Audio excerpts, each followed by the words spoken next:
พิ่นว่าท่านบาทหนึ่งก็ให้เจ้ารวยเงินทองท่านบาทสองให้เจ้ารวยสร้างมาท่านบาทสามสี่ห้าย่ามขายขาให้ซื่นบาน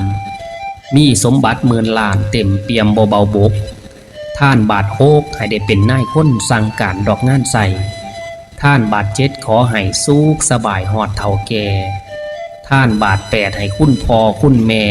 มีปัญญาเลือกล้ำในข่าวอ่าวคนท่านบาทเก่าก็ให้เจ้าพ้นจากทุกข์ทรมานท่านบาทสิบขอให้สุขสำราญป่านวายูดอกเมืองฝ่า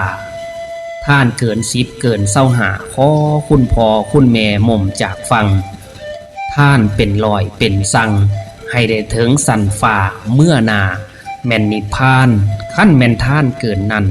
ก็ให้รวยงวดนี้เป็นเศรษฐีงวดสีมาสู่คนเด้อผู้ฟังเอ่ย